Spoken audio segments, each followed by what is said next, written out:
depression, it's different for different people, but for me, it's a lot of isolation. It's a lot of feelings of hopelessness. It's definitely a roller coaster for recovery. It's not always, you're not just gonna go up the hill and stay there. There's gonna be some bumps along the way. When I was in 8th grade, I got diagnosed with chronic depression and generalized anxiety disorder. My depression really started acting up in fall of 2016. So about a week and a half after finals week was over, I ended up being hospitalized for a suicide attempt. One of the things that you did in the hospital in order to get out was attend support groups, which I'd never been a part of before. I always thought, you know, I'm alone in this, nobody can relate to me, no one wants to hear what I have to say. Whenever I got to those groups, anytime I would say something that I was struggling with, there was at least one other person that would say, yeah, I've been through something really similar, or yeah, I can relate to that, here's what I did. So that helped me realize that, you know, I don't need to isolate myself when I have these symptoms pop up. I needed a support group.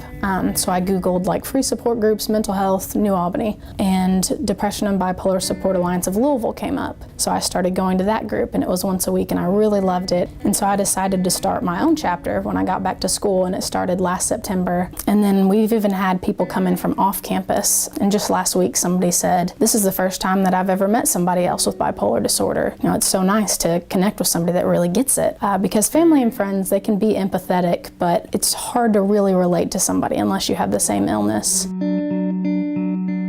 There is still this misinformation that having a mental illness somehow makes you less valuable to society or to businesses or employers. Mental health issues impact such a large number of people. Directly, it impacts 1 in 5 people, but every one of us knows somebody that's impacted by mental health. So I think that the way we talk about mental health can have a huge impact on how people view it and if people are going to seek treatment or not.